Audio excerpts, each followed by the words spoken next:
What if Harry Potter wasn't raised by Muggles, but by a dark wizard cult? No innocence. No mercy. Just a boy raised to be a Dark Lord. Hit that like and subscribe button. Comment, present, to mark your attendance. Let's dive in. The wind howling through the ruins of Godric's Hollow was bitter, carrying the scent of ozone and burnt timber. The structure of the cottage was shattered, the roof blown outward as if the house itself had tried to vomit out the violence that had occurred within. Silas Blackwood did not care for the wreckage. He did not care for the bodies of James or Lily Potter, which lay cooling amidst the debris. He stepped over a splintered beam, his dragon-hide boots crunching on the broken glass. Silas was a tall man, severe and sharp-featured, wearing robes of midnight blue that seemed to absorb the faint light of the street lamps. He was an American wizard, a man of old blood and older prejudices, who had traveled across the Atlantic following whispers of a prophecy that the British ministry was too incompetent to understand. He found the crib in the nursery. The wall behind it was blasted away, exposing the room to the cold night air. Inside the crib, a baby was crying, a high, thin wail that grated on Silas's nerves. "Silence," Silas commanded softly, waving his wand. The sound cut off instantly, though the baby's mouth continued to open and close in silent sobs. Silas leaned over. There it was. The lightning bolt scar, fresh and angry, carved into the infant's forehead. It radiated a faint, sickly green aura. "The boy who lived," Silas murmured, a sneer curling his lip. "A ridiculous title for a survivor. You are not a survivor, boy. You are a vessel." He heard the roar of a motorbike engine in the distance, that oaf Hagrid likely coming to collect the boy for Dumbledore. Silas knew Dumbledore's plan, to stash the boy with Muggles, to humble him, to raise a sheep for slaughter. It was a waste of potential that made Silas physically ill. "You will not grow up weak," Silas whispered, scooping the bundle into his arms. "You will not learn to cower before those without magic. You belong to the Blackwoods now." With a crack like a whip, Silas Blackwood disapparated. When he reappeared, the air was different. It smelled of pine needles, salt spray, and ancient, dark earth. They were standing on the cliffs of coastal Maine, overlooking a churning black ocean. Before them stood Blackwood Manor, a sprawling Victorian monstrosity of black stone and iron spires, hidden from Muggle eyes by layers of hostility wards that would boil the blood of any intruder. The front doors groaned open. Lyra Blackwood stood in the foyer, her pale face illuminated by the floating candelabras. She looked at the bundle in her husband's arms, her eyes narrowing. "Is it him?" she asked, her voice devoid of maternal warmth. "It is," Silas replied, stepping inside and letting the heavy door slam shut against the American night. "The Dark Lord is gone. But he left his mark. This boy is the heir to a power Voldemort could not control." Lyra peeled back the blanket, looking at the bleeding scar. She didn't coo. She didn't smile. She touched the wound with a long, manicured fingernail, and the baby flinched. "We will strip the Potter name from him," Lyra declared. "We will raise him as a king in exile. And when he returns to Britain, he will not be their savior. He will be their reckoning." Harry grew up knowing two things: silence and power. The Blackwood estate was a silent place. There was no laughter, no running in the halls, and certainly no toys. The house was filled with artifacts that whispered, shrunken heads from the Amazon, cursed opals from the mines of Russia, and books bound in pale leather that felt disturbingly like skin. By the age of 5, Harry understood that he was different from the people in the pictures his parents, Silas and Lyra, showed him. Those people, Muggles, were depicted as cattle. Soft, blind, and purposeless. Harry was taught that he was a predator among prey. "Focus, Harry," Silas barked. They were in the solarium, a glass-walled room overlooking the stormy Atlantic. 5-year-old Harry stood in the center of the room, his small face pale and intense. His black hair was slicked back, revealing the scar that he had been taught was a mark of divine selection. "I'm trying, Father," Harry said, his voice small but steady. "Do not try." "Do," Silas snapped. He pointed his wand at a small bird, a sparrow, perched in a cage on the table. "The bird is lesser. Its will is nothing compared to yours. Make it obey." Harry stared at the bird. He didn't want to hurt it, but he knew the consequences of failure. The Blackwoods did not use physical punishment. That was crude. They used disappointment, and they used the isolation chamber, a room without light or sound where Harry was left to contemplate his weakness. Harry narrowed his green eyes. He reached out with his mind, visualizing his will as a dark hand wrapping around the creature. He felt a surge of heat in his chest, The accidental magic that most children wasted on breaking vases or changing hair color. Harry grabbed that heat and shoved it forward. The sparrow stopped chirping. It went rigid. Slowly, unnaturally, the bird floated upward, its wings pinned to its sides by an invisible force. "Higher," Silas commanded. Harry frowned, sweat beading on his forehead. The bird shot up, slamming into the top of the cage with a sickening thump. It fell to the floor of the cage, twitching. Harry looked at the bird, his heart racing. He felt a strange mixture of nausea and thrill. He had done it. He had imposed his reality onto the world. Lyra swept into the room, her robes rustling. She looked at the twitching bird, then at Harry. For the first time that week she smiled. It was a cold, sharp expression. "Good," she said, placing a hand on Harry's shoulder. "Control is everything, Harry. Without it, you are just another accident waiting to happen. With it, you are a god." "Did I do well, Mother?" Harry asked, looking up at her, desperate for validation. "You did adequate," she corrected him. "But you hesitated. I saw it in your eyes. Pity is a Muggle emotion, Harry. It is a disease.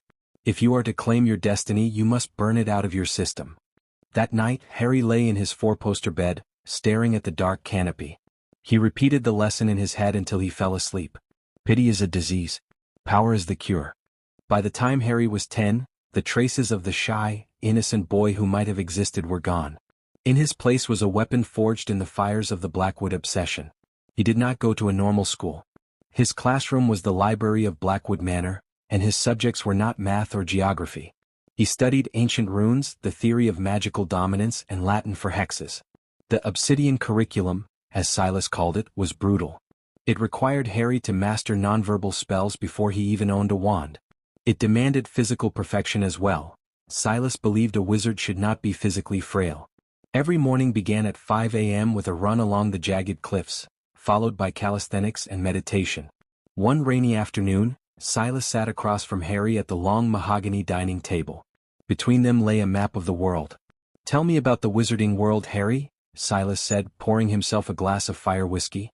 "It is fractured," Harry recited, his voice deep for his age, lacking the high pitch of childhood. "It is governed by the weak who cater to the whims of the Muggles. They hide in shadows when they should be ruling from the light." "And Britain?"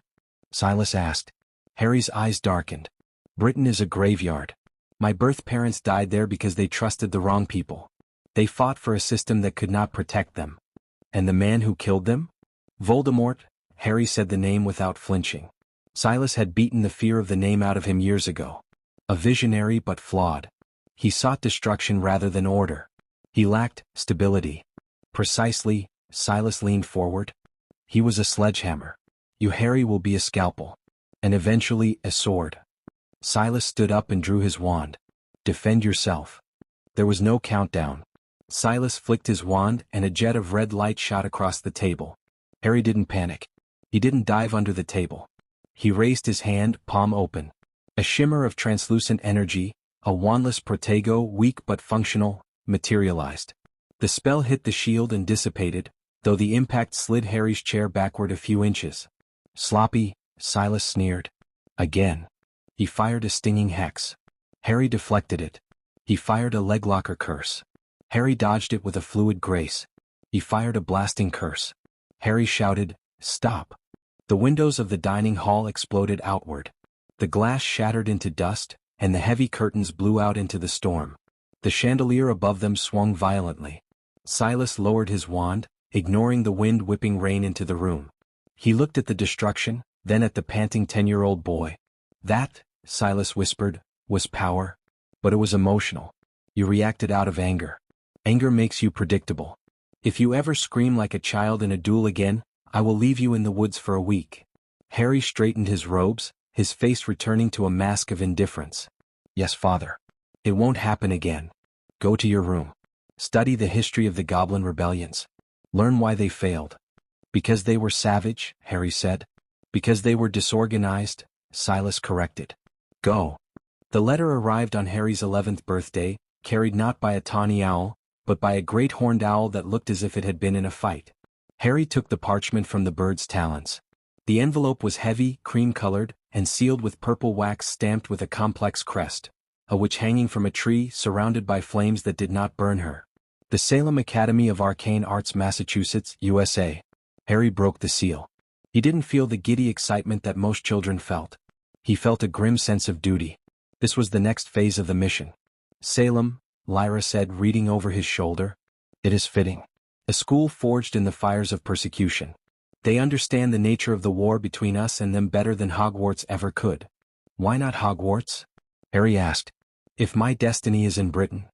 You are not ready for Britain, Silas said, entering the room carrying a long, slender box. To go there now would be to walk into Dumbledore's trap. He expects a savior. We will give him a stranger. When you finally go to England, you will be a finished product, not a student. Silas placed the box on the table. We do not need to visit a wand maker. This has been in the Blackwood family for 3 centuries. It was waiting for someone with the core strength to wield it. Harry opened the box. Inside lay a wand of dark, polished ebony. It was rigid, unyielding. Ebony and rougarou hair, Silas explained. The hair of a Louisiana swamp monster. Craves dark magic, Harry. It is loyal only to those who are not afraid of the shadows. Harry reached out. As his fingers brushed the wood, a cold wind swept through the room. The shadows in the corners lengthened, stretching toward him like grasping fingers. He felt a surge of energy that wasn't warm, it was electric, cold, and dangerously intoxicating. He picked it up and gave it a sharp wave. A stream of black sparks, like crushed obsidian, showered down, extinguishing the candles in the room. Perfect, Lyra whispered. Now, Silas said, sitting down. Listen closely. The Salem Academy is not like home. There are children there who are weak. Children who love Muggles. Children who believe magic is a game. What do I do with them? Harry asked, staring at his wand. You do not befriend them, Silas said sternly. You assess them. You find the useful ones and you intimidate the rest. You are not going there to learn how to do magic. We have taught you that. You are going there to learn how to lead. And if they resist? Then you remind them, Silas said, why the sheep fear the wolf. The Salem Academy of Arcane Arts was hidden deep within the Berkshires of Massachusetts, protected by mist and memory charms. Unlike the whimsical castle of Hogwarts, Salem Academy resembled a colonial fortress. The buildings were made of gray stone and dark timber, surrounding a central courtyard known as the Judgment Square. Harry arrived in a black carriage pulled by Abraxans, winged horses that were powerful and intimidating. He stepped out onto the cobblestones, the collar of his black coat turned up against the chill. The courtyard was filled with students. They were laughing, shouting, reuniting with friends.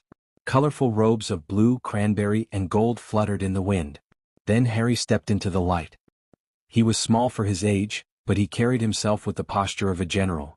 His robes were cut from expensive acromantula silk, pitch black and tailored perfectly. But it was his face that stopped the conversation. Pale, angular, and unsmiling. And there, stark against his skin, was the lightning bolt scar. A hush rippled through the crowd, starting near him and spreading outward like a wave. Is that? It can't be. The boy from England? Look at his eyes. Harry ignored them. He walked straight toward the massive oak doors of the great hall, his trunk floating obediently behind him without him even touching it, a display of nonverbal magic that made several older students gasp. He felt their gazes. He felt their fear. It tasted sweet just as Silas had promised. He entered the great hall. It was lit by floating lanterns that cast long, dancing shadows. At the front of the room, the faculty sat at a long table. In the center stood the headmistress, Dame Theodora Grave Deeply, a woman who looked as old as the stones of the school. Harry walked down the center aisle. The silence was deafening. Harry Potter, Dame Grave said, her voice echoing. She didn't sound welcoming, she sounded wary. Present, Harry said. His voice was cool, carrying to the back of the hall. You are a long way from home, Mr. Potter, she noted, her eyes scanning him, lingering on the wand holstered at his hip, a placement usually reserved for duelists, not first years. My home is where my family is, Harry replied smoothly. And my family chose Salem. Very well, she said. Step forward for the choosing. In Salem there was no hat. There was the Stone of Truth. A rough, jagged rock set on a pedestal. It glowed different colors to assign students to their covens, houses. Harry placed his hand on the stone. Usually the stone took a moment. It would pulse gently. The moment Harry's skin touched the rock, the stone turned a violent, deep crimson, the color of fresh blood. Then it shifted to a blinding, void-like black. The stone began to vibrate, a low hum that shook the floorboards beneath the students' feet. The shadows in the room seemed to bend toward Harry. The lanterns flickered and dimmed. Tituba, the stone's voice didn't speak, it resonated in everyone's skulls. It assigned him to the house of Tituba, the house of seers, necromagicians, and those who walked the line between worlds. But the stone didn't stop there. He brings the storm, the voice echoed terrified. The storm is here. Harry removed his hand. The light returned to normal, but the atmosphere was shattered. He looked at the table of students wearing the silver and black sashes of House Tituba. They weren't cheering. They were staring at him with wide, terrified eyes. Harry walked over to the table and sat down. The student next to him, a boy with glasses, scooted away. Harry turned to him, offering a thin, humorless smile. "Don't worry," Harry said softly. "I don't bite. Unless I have to." As the choosing continued, the whispers began hissing through the hall like snakes. "Did you see the stone? He's not normal. I heard the Blackwoods raised him. The chosen one? He looks like the Dark Lord himself." Harry folded his hands on the table. Let them whisper. Let them fear. He had arrived, and the conquest of Salem had begun. 2 months into his first semester at the Salem Academy of Arcane Arts, Harry Potter was the most famous student in the school. He was also the most alone. The boy who lived had become the boy who rules. In House Tituba, the hierarchy had shifted overnight. The older students, usually prone to hazing first years, gave Harry a wide berth. They had seen him during practical defense. They had seen him disarm a third year with a silent flick of his wrist, his face bored, his eyes empty. Harry sat in the back of Professor Scamander's Care of Magical Creatures class. While other students giggled nervously around a cage of Jarvies, ferret-like creatures known for their crude speech, Harry was reading a heavy tome on transatlantic curses. "Mr. Potter," Professor Scamander, a distant nephew of the famous Newt, said, his voice wavering slightly. "Perhaps you would like to join the group? The Jarvies are spirited today." Harry looked up. "They are verbal pests, Professor. They possess no magical utility other than annoyance." "I fail to see the lesson." "The lesson is patience," Scamander said, trying to be firm. Harry closed his book with a heavy thud. "Patience is for those who cannot force a resolution." He stood up and walked to the cage. The Jarvies, who had been shouting insults at a Hufflepuff-equivalent girl, suddenly went silent. They huddled in the corner of their cage, their beady eyes fixed on Harry's scar. Animals always knew. Harry stared at them for a moment, then turned back to the professor. "They are quiet now. May I be excused?" He didn't wait for an answer. He walked away, his black cloak billowing in the autumn wind. This was the lesson Silas Blackwood had drilled into him. Connection is a liability. Friends were leverage that enemies could use against you. Harry watched the other students clustered in groups, sharing secrets, sharing food, sharing weakness. He felt a pang of something in his chest, a hollow ache, but he crushed it instantly with the clemency techniques. He sat by the edge of the Black Lake. Salem had a similar body of water, though darker and surrounded by weeping willows. He pulled out a piece of parchment to write his weekly report to Silas. "Father, the curriculum is elementary. The students are soft. I have established dominance in Tituba House. No one challenges me. I am learning nothing of value here, but I am maintaining the image you requested. Untouchable." He paused. He looked at a group of students playing catch with an enchanted football nearby. They were laughing. For a split second, Harry wondered what the game's rules were. He shook his head, dipped his quill in ink, and signed, "HJP." The cracks began with a sandwich. Harry was sitting in the library, buried behind a stack of books on necromancy laws in the 19th century. The library was his sanctuary because the silence there was enforced by spells. "You're going to get sick if you don't eat." Harry didn't look up. He assumed the voice was talking to someone else. A paper bag was placed gently on top of his open book, blocking a diagram of a resurrection circle. Harry slowly looked up. Standing there was a girl he recognized from his potions class. Eleanor Vance. She had wild, curly hair, ink stains on her fingers, and an expression that was annoyingly unafraid. She was a nomage born, a witch born to non-magical parents. In the Blackwood household, she would have been considered slightly better than a house elf. "Remove this," Harry said, his voice icy. "It's a turkey club," Eleanor said, pulling out a chair and sitting opposite him. "I watched you at lunch. You drank water and left. You do that every day. My dad's a doctor. He says hypoglycemia makes people grumpy. Though I think you're just naturally grumpy." Harry stared at her. He was waiting for the punchline, the trick, or the fear. People usually approached him to ask for protection or to stutter apologies. No one approached him to offer a turkey sandwich. "Do you know who I am?" Harry asked softly. The threat was implicit. "Harry Potter," she shrugged, opening her own book. "Wizard celebrity. Raised by a scary cult family in Maine. Rumored to be the next Dark Lord. Did I miss anything?" Harry blinked. Her casual recitation of his terrifying reputation threw him off balance. "And you are sitting here. Why?" "Because the table over there has a draft," Eleanor said, pointing. "And because you look like you haven't had a conversation that wasn't a threat in about 10 years. Harry reached for his wand instinctively. "I do not desire conversation." "Too bad," Eleanor said, taking a bite of an apple. "I'm failing potions. You're the best in the class. I figured if I gave you a sandwich you might tell me why my sleeping draft keeps turning purple instead of blue." "It turns purple because you stir clockwise on the third rotation," Harry said automatically. "It destabilizes the valerian roots. You must stir counterclockwise." Eleanor beamed at him. It was a genuine, bright smile. It didn't want anything other than the answer. "See? Was that so hard?" "Thanks, Harry." She pushed the sandwich closer to him. It's not poisoned. I promise." Harry looked at the sandwich. Then he looked at Eleanor, who was already reading her textbook. She wasn't looking at his scar. She wasn't looking at his wand. She was just existing near him. Slowly, warily, Harry took the sandwich. He took a bite. It was mundane. It was simple. It was the best thing he had tasted in years. The correspondence with the Blackwoods was becoming a chore. Silas demanded progress reports on recruitment, but Harry hadn't recruited anyone. He had only intimidated them. One rainy Tuesday, Harry found himself in the archive of international wizarding history.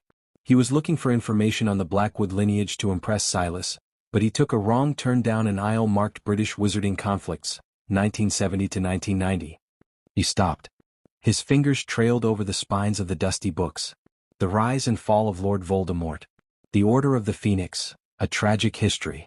Harry pulled down a thin volume titled The Martyrs of Godric's Hollow. He knew the story, of course. Silas had told him 1,000 times. James and Lily Potter were talented but foolish.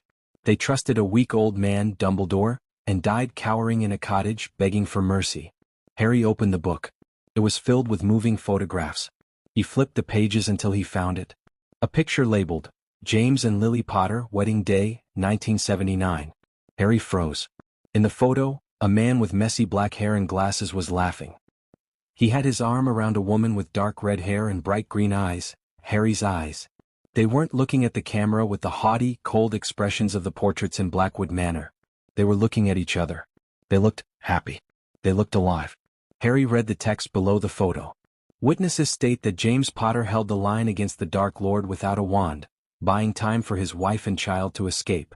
He did not beg. He defied. Lily Potter, offered a chance to step aside, refused. She chose death over the sacrifice of her son. Their love created the old magic that destroyed the Dark Lord's body. Harry reread the line, held the line without a wand. Silas had said James died cowering. Silas had said Lily died because she was slow. Liar, Harry whispered. The word felt foreign in his mouth. He turned the page. There was another photo, a candid one. Lily was holding a baby, Harry. She was tickling his stomach, and the baby in the picture was shrieking with laughter. The Lily in the picture looked up and winked. Harry felt a stinging sensation in his eyes. He touched his face and was shocked to find it wet. He slammed the book shut. His breathing was ragged. The Blackwoods had built his entire identity on the premise that his parents were weak failures and that he needed to be strong to correct their mistakes. But if they were heroes, if they were strong, then Silas Blackwood wasn't his savior. He was his jailer. That Friday was the night of the Obsidian Moon. It was the night Harry had to perform the ritual of binding. Since he was 7, Lyra Blackwood had performed this ritual on him. When he left for school, she had given him the supplies and strict instructions to continue it. It keeps the scar's dark energy contained, she had said. It keeps you sane. Harry set up the small silver basin in the corner of his dormitory. His roommates were asleep, their curtains drawn. Harry lit the black candles and pulled out the silver knife. The ritual required 3 drops of his blood into a potion of hemlock and crushed beetle eyes, followed by a chant in Latin. Harry held the knife over his finger. But his hand was shaking. He thought of the photo of his parents laughing. He thought of Eleanor Vance offering him a sandwich. For the first time, he didn't just blindly follow the instructions. He was the top student in his year. He knew ancient runes. He knew potion theory. He looked at the ingredients. Hemlock, a sedative. Crushed beetle eyes, used in clouding potions. The Latin chant, mens mea non est mea. Dolor meus non est meus. Harry translated it in his head. My mind is not mine. My pain is not mine. It wasn't a protection spell. It wasn't containing the scar's energy. It's a suppression ward, Harry realized, his voice trembling with a sudden hot rage. It was a chemical and magical lobotomy. It was designed to dull his empathy, to suppress his emotions, to make him cold, compliant, and sociopathic. They weren't training him to be a leader, they were training him to be a weapon. A weapon doesn't feel guilt. A weapon doesn't make friends. Harry looked at the basin. The liquid swirled, black and oily. No, he whispered. He vanished the potion with a wave of his wand. He blew out the candles. He sat on the edge of his bed waiting for the fallout. Silas had said if he missed a ritual, the pain would be unbearable. An hour passed. Then two. The pain didn't come. But something else did. Emotions. They hit him like a tidal wave. Grief for the parents he never knew. Fear of the people who raised him. Confusion. Loneliness. And a terrifying, burning anger. It was overwhelming. He curled up on his bed, clutching his knees, gasping for air as 10 years of suppressed feelings began to bleed through the cracks in his psyche. He wasn't a monster. He was a traumatized boy who had been drugged by magic.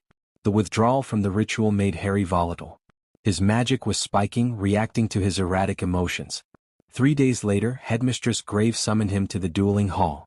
Mr. Potter, she stood in the center of the raised platform. There have been reports. Students say the temperature drops when you enter a room. Glass cracks when you are annoyed. Your control is slipping. My control is perfect, Harry snapped, though his hands were clenched in fists to stop them from shaking. Is it? Grave challenged. Prove it. A sparring match. Standard rules. Disarm only. She gestured to the other end of the platform. A 7th-year student, a prefect from the House of Puck, the Tricksters, stepped up. He looked nervous but determined. Bow, Grave commanded. Harry bowed stiffly. The 7th year bowed. Begin. The 7th year fired a stupefy. Harry batted it away with a lazy flick. But then the 7th year got lucky. He feinted left and hit Harry with a jelly legs jinx. Harry stumbled. Laughter. Someone in the observation deck laughed. The sound triggered something primal in Harry. The humiliation. The Blackwood voice in his head screamed. Weakness is death. Punish him. Harry roared. He didn't cast a disarming charm. He slashed his wand through the air like a whip. Depulso Maxima. A cannonball of invisible force slammed into the 7th year. The boy was lifted off his feet and thrown backward. He smashed through the protective wards, flew across the hall, and slammed into the stone wall with a sickening crack. He slumped to the floor, unconscious. Silence. Absolute, horrified silence. Harry stood panting, his wand raised. The adrenaline was singing in his veins. He felt powerful. He felt safe. Then he looked at the crowd. He saw Eleanor Vance in the front row. She wasn't looking at him with the respect Silas promised power would bring. She was looking at him with horror. She looked at him like he was a monster. Harry's arm dropped. The euphoria vanished, replaced by a cold dread. He had almost killed a student over a jinx. Headmistress Grave was on the platform in an instant, checking the boy's pulse. She looked up at Harry, her eyes blazing with fury. Detention, Mr. Potter, she hissed. And you will be writing letters of apology until your hand bleeds. This is a school, not a battlefield. Harry turned and fled. He ran out of the hall, through the corridors, and didn't stop until he reached the astronomy tower. He collapsed against the parapet, the wind whipping his face. He looked at his hands. They were trembling. He reached into his pocket and pulled out the letter he had written to Silas earlier that week, the one full of lies about his success. He held it up. Incendio, he whispered. The parchment caught fire. Harry watched it burn, the ashes carried away by the wind towards the dark forest. He was done being their weapon. But he had no idea how to be a human. Winter break arrived with a blizzard that buried the Salem Academy in 5 feet of snow. While other students packed their trunks with excitement, Harry Potter packed his with dread, and a concealed dagger. He returned to Blackwood Manor via Portkey. The sensation of a hook behind the navel was familiar, but landing in the cold, marble foyer felt different this time. It didn't feel like a sanctuary. It felt like the belly of a beast. You are late, Silas Blackwood said. He was standing by the fireplace, his back to Harry. I expected you at noon. The storm delayed the Portkey authorization, Harry lied smoothly. He didn't bow. He didn't lower his eyes. He stood with his feet apart, his weight balanced, a dueling stance. Lyra descended the grand staircase, her eyes scanning Harry like a hawk. "You look different," she murmured. "Harder. Good. The school has not softened you." "On the contrary," Harry said, his voice devoid of the obedient tone they were used to. "It has been educational." Dinner was a silent affair. The tension was so thick the house elves were trembling as they served the roast pheasant. Harry barely touched his food. He watched the Blackwoods. He saw the way Silas gripped his wine glass, tightly, possessively. He saw the way Lyra checked her reflection in the silverware, vanity masking insecurity. "It is time for the renewal," Lyra said as the plates were cleared. "The ritual of binding. The moon is waning. Your scar must be aching." Harry touched his forehead. The scar was throbbing, but not because of dark magic.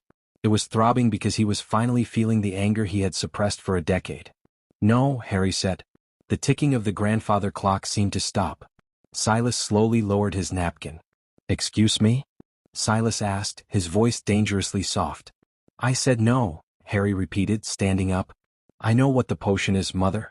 Hemlock and beetle eyes. It's not a binding agent. It's a sedative.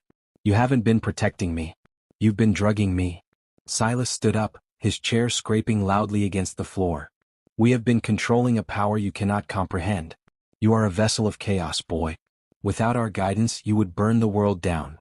"I'd rather burn it down," Harry said, his hand drifting toward his wand, "than live another day in a cage you built." "Ungrateful wretch!" Lyra shrieked, drawing her wand from her sleeve. "After everything we gave you. We made you a prince." "You made me a slave," Harry corrected. "And the slave is resigning." "Sit down, Harry," Silas commanded. He didn't cast a spell, but the air pressure in the room dropped. The windows rattled. "You think you know the truth? You know nothing." "I know my parents were heroes," Harry spat. "I know they died fighting. I know you stole me." "Stole?" Silas laughed, a harsh, barking sound. "We saved you. Do you know what Albus Dumbledore planned for you? He was going to leave you on a doorstep. A doorstep. With Muggles who would have starved you and beaten the magic out of you. He wanted a martyr." Silas circled the table, his eyes gleaming. "We didn't want a martyr. We wanted a king. The wizarding world is weak, Harry. The ministry is corrupt, bogged down by bureaucracy and Muggle-loving incompetence. We needed a symbol. A figurehead strong enough to unite the purebloods and crush the resistance." "You needed a puppet," Harry realized, his stomach churning. "The prophecy. You told me it said I was destined to rule." "The prophecy says you are destined to vanquish," Lyra sneered. "But history is written by the victors. We intended for you to vanquish the old order. We raised you to be the American Dark Lord who would cross the ocean and take Britain by storm. With the Blackwood family standing right behind the throne. It was an investment," Silas said coldly. "And we do not liquidate our investments." Harry looked at them, really looked at them, for the first time. They weren't powerful ancient wizards. They were desperate, power-hungry politicians playing with a nuclear bomb. "My parents," Harry whispered. "Did you ever mourn them? Or were you just happy they died so you could take their son?" "They were obstacles," Silas said with a shrug. The last thread of attachment Harry felt for them snapped. "Then you are nothing to me," Harry said. "Crucio!" Lyra screamed. Harry moved before the word was fully formed. His years of brutal training kicked in. He didn't block. He dodged, dropping to the floor as the red curse shattered the china cabinet behind him. "Expulso!" Harry roared from the ground. The heavy dining table exploded, sending mahogany splinters flying like shrapnel. Silas shielded his face, cursing. Harry scrambled to his feet. He was fast, faster than they expected. He wasn't dueling with form. He was dueling for survival. Silas slashed his wand, sending a whip of fire at Harry. Harry caught it on his wand tip, spun, and redirected it into the curtains. The room was instantly ablaze. "You cannot defeat us in our own home," Silas bellowed, his voice amplified by magic. "The very walls obey me." The floorboards groaned and wrapped around Harry's ankles, pinning him. Lyra stepped forward, her face twisted in a rictus of hate. She raised her wand for a killing curse. Harry looked at her. He felt fear, yes, but he also felt clarity. He thought of the stone of truth at Salem. The storm is here. Harry didn't use a spell. He screamed, unleashing a wave of accidental raw magic that had been building up since he stopped the rituals. It was a shock wave of pure force. The floorboards shattered. The windows blew out. Lyra was thrown backward into the hallway. The roof of the manor groaned as the structural supports cracked. Harry scrambled free. He didn't stay to finish the fight.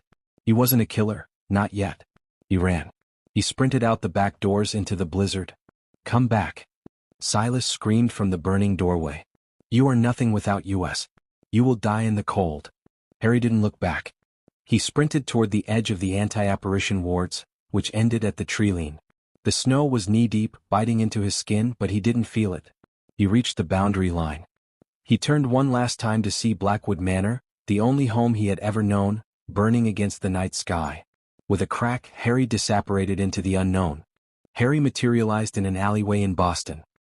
He collapsed into a pile of dirty snow, vomiting from the stress of the side-along apparition he had forced on himself. He was shivering. He had no money. He had no coat. He had a wand, a dagger, and a burning desire to survive. He had nowhere to go. Silas would be tracking him. The Blackwoods had connections everywhere in the magical underground. He needed someone who wasn't connected. Someone invisible to the high society of wizards. He remembered a conversation in the library. "My dad's a doctor. We live in Somerville. The house with the blue door."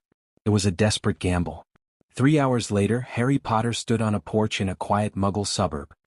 He looked like a wraith, pale, shaking, his expensive robes torn and stained with soot. He knocked. The door opened. Eleanor Vance stood there, wearing flannel pajamas and holding a mug of cocoa. She stared at him. "Harry?" she gasped. "I." Harry's voice cracked. His throat was raw from the smoke. "I require asylum." Then he passed out. He woke up on a couch that smelled like laundry detergent and dog. There was a heavy quilt over him. He sat up instantly, groping for his wand. "It's on the coffee table," a voice said. Eleanor was sitting in an armchair watching him. Her father, a tall man with kind eyes and a stethoscope around his neck, was standing by the kitchen. "You had hypothermia," Dr. Vance said calmly, "and some nasty bruising. Eleanor says you're a wizard, but medically speaking you're just a beat-up kid." Harry looked around. The living room was cluttered. There were photos of family vacations, half-finished puzzles, and a fat golden retriever sleeping on the rug. It was chaotic. It was warm. "Why did you help me?" Harry asked, his guard up. "Because you looked like you were dying on my porch," Eleanor said. "And because friends help friends. Even the scary ones." "I am not your friend," Harry said automatically, though his voice lacked heat. "Keep telling yourself that," Eleanor said, handing him a plate of toast. "Now eat.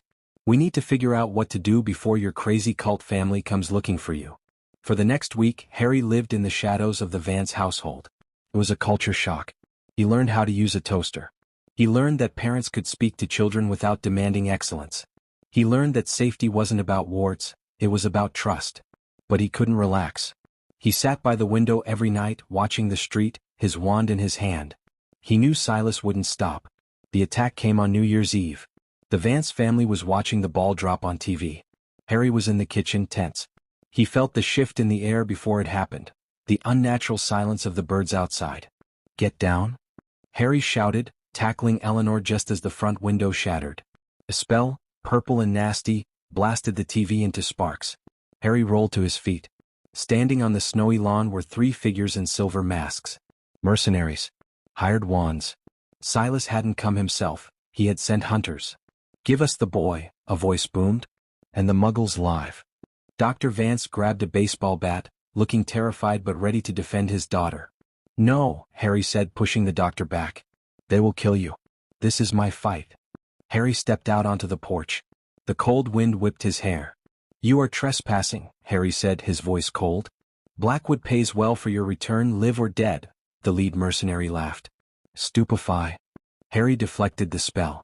He fired back, a barrage of dark curses he had perfected. Sectum Sempra. Confringo. 2 of the mercenaries went down, screaming. But the leader was a veteran.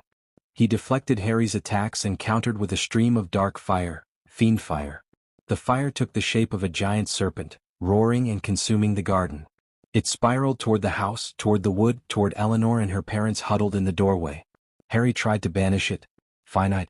It didn't work. The fire was too strong. It was fueled by hate. Harry panicked. His dark magic couldn't stop this. Destruction could not stop destruction. He needed to protect. He looked back at Eleanor. She wasn't running. She was watching him, terrified but trusting him. Pity is a weakness, Silas had said. Love is a shield, his mother's letter had implied. Harry closed his eyes. He didn't reach for his anger. He reached for the feeling of the quilt on the sofa. The taste of the toast. The sound of Dr. Vance laughing at a bad joke. The first time he didn't feel alone. He raised his wand not as a weapon but as a barrier. Expecto Patronum. It wasn't a fully formed animal. Harry was too broken for that. But it wasn't a wisp either. A massive, blinding dome of silver light erupted from his wand. It wasn't just light, it was solid. It slammed into the fiend fire serpent.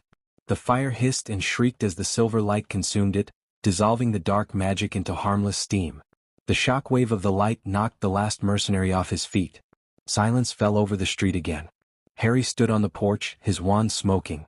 The silver mist faded. He felt exhausted, drained in a way dark magic never drained him. Dark magic took from others. Light magic gave of oneself. Eleanor ran out and hugged him. Harry stiffened. He stood there, arms at his sides, unsure what to do. Then, slowly, awkwardly, he raised one hand and patted her back. Harry stammered. I neutralized the threat. You saved us, you idiot, Eleanor sobbed into his shoulder. Harry looked at the unconscious mercenaries in the snow. He hadn't killed them. He had protected his pack. He looked up at the night sky. He was no longer the Blackwood heir. But he wasn't sure who he was yet. All he knew was that for the first time in his life he was fighting for the right side. Harry and Eleanor didn't stay in Somerville. It was too dangerous. They moved through the magical underground of New York City, hiding in safe houses Eleanor found through the Mudblood Underground, a network of Muggle-borns who helped each other evade prejudice. But Harry was restless. He needed to know the root of the Blackwood's obsession. He needed the prophecy. The MACUSA, Magical Congress of the United States of America, keeps copies of all prophecies made on American soil or concerning American citizens, Harry explained, sketching a layout of the Woolworth building on a napkin in a grimy diner. Since the Blackwoods brought me here as an infant, the record was transferred. And you plan to just walk into the Department of Mysteries equivalent? Eleanor asked, looking at the napkin skeptically. No, Harry said, his eyes cold. I plan to break in. The heist was silent and surgical. Unlike the chaotic battle Harry would fight years later in the original timeline, this Harry was a trained operative. He used disillusionment charms so powerful they bent light perfectly. He bypassed the goblin guards using a sleep-inducing frequency spell Silas had taught him. They reached the Hall of Prophecies. Rows of glowing blue orbs stretched into infinity. Harry found it. Row 97. The Potter, Voldemort, Blackwood record. He lifted the orb. It was warm. The smoke inside swirled and formed the face of a seer. The one with the power to vanquish the Dark Lord approaches. Born to those who have thrice defied him. Born as the 7th month dies. Harry knew this part. This was what Voldemort knew. But the voice continued. But he shall be stolen by the shadow, and raised in the twilight. The boy will not belong to the light nor the dark. He will stand upon the edge of the coin. If he chooses the sword, the world shall bleed.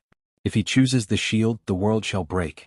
He must choose the balance, for he is the only one who can walk through the fire without burning. Harry lowered the orb. They lied, Harry whispered.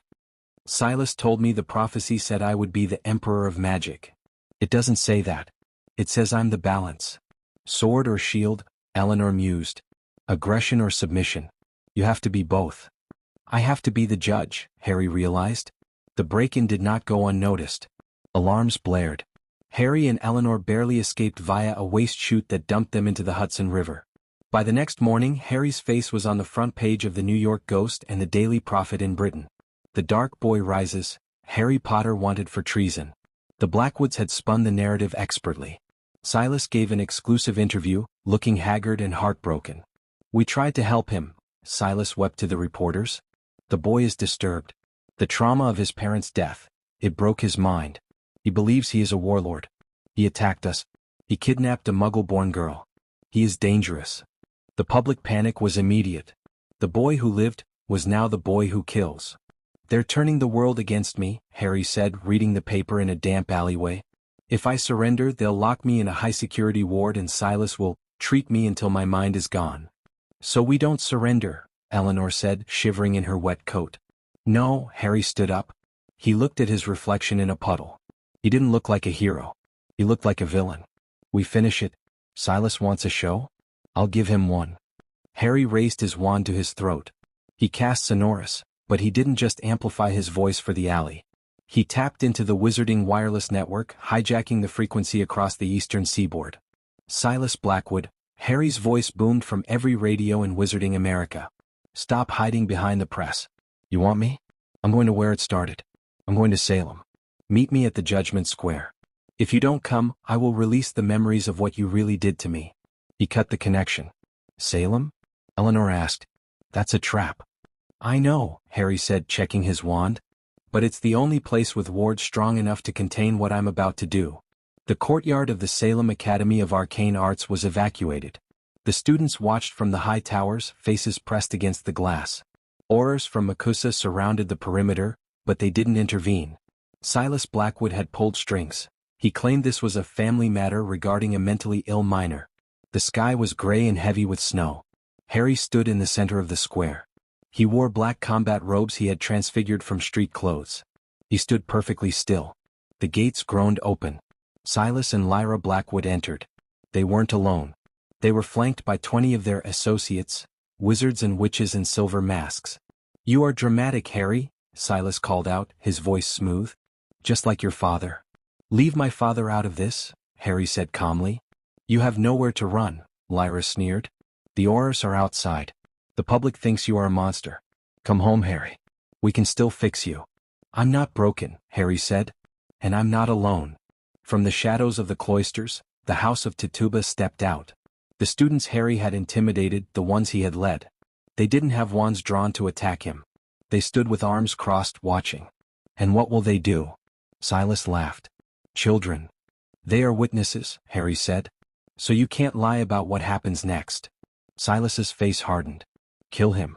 Take the body. We'll resurrect him later. The 20 masked wizards raised their wands. Harry didn't flinch. He didn't cast a shield charm. He slammed his hand onto the cobblestones. Mortis Obscura. It was a spell from the Blackwood family library, a spell of shadow manipulation. The shadows of the buildings detached themselves, rising up like tidal waves of ink. They swallowed the Death Eaters, binding them, blinding them. Chaos erupted. Silas and Lyra shielded themselves from the shadows. Silas blasted a hole through the darkness with a curse of white fire. You use our magic against us. Silas roared. I use all magic. Harry retorted. The duel was cataclysmic. Harry was fighting 2 master duelists at once. Lyra was fast, throwing curse after curse. Avada Kedavra, Crucio Bonebreakers. Silas was heavy-handed, transfiguring the gargoyles of the school to attack Harry. Harry moved like water. He dodged a killing curse by millimeters. He banished a gargoyle into dust. He was losing ground. He was exhausted. Lyra laughed. See? You lacked the hate, Harry. You softened. She aimed her wand at the tower where the students were watching. If you won't die, maybe your little audience will. No. Harry screamed. He pointed his wand at Lyra. He felt the rage, the dark, familiar rage. He could kill her. It would be easy. One word. If he chooses the sword, the world shall bleed. Harry gritted his teeth. He shifted his grip. He didn't cast the killing curse.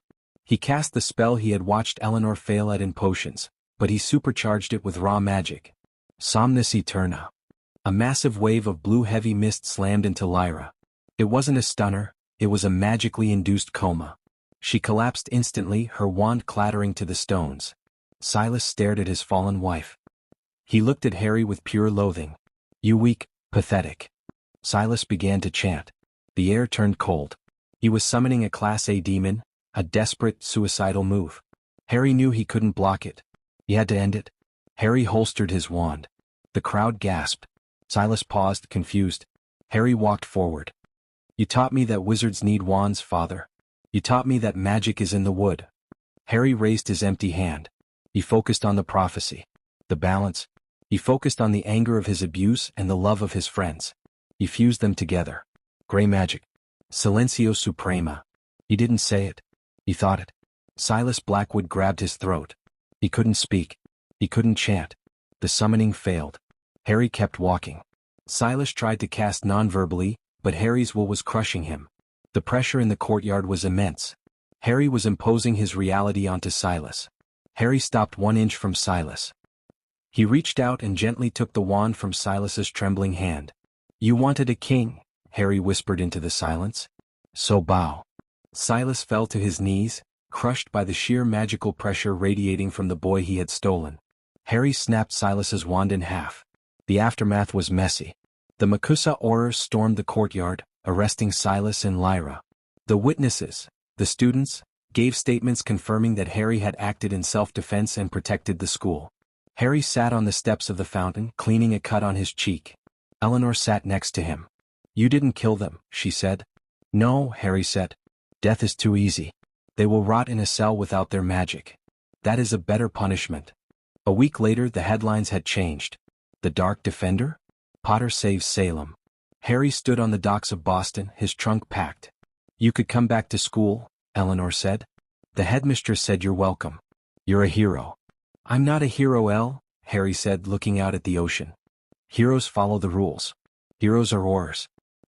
Something else." "Where will you go?" "Britain," Harry said. "Voldemort is gone, but his followers remain. And there are other dark things in the world. Someone needs to keep the balance." "You're going to hunt them," Eleanor realized. "I'm going to manage them," Harry corrected. He pulled a new cloak around his shoulders, charcoal gray. "The light is too blinding to see the monsters in the corners. The dark is too arrogant to care. I'll walk in the middle. Will I see you again?" Harry smiled. It was small, but it reached his eyes. "If you're ever in trouble, check the shadows." Harry turned. With a loud crack he disapparated. He was not the boy who lived under the stairs. He was not the naive Gryffindor. He was Harry Potter, the Grey Walker, the one who mastered the darkness to serve the light. And the wizarding world would never be the same. The end. And that is the legend of the Grey Walker. But the story isn't over. I need you to decide his next move. Who should this darker Harry hunt down first? Comment, Voldemort, if he should destroy the Dark Lord. Or comment, Dumbledore, if he should take revenge on the man who abandoned him. Pick a side in the comments below. Thanks for watching.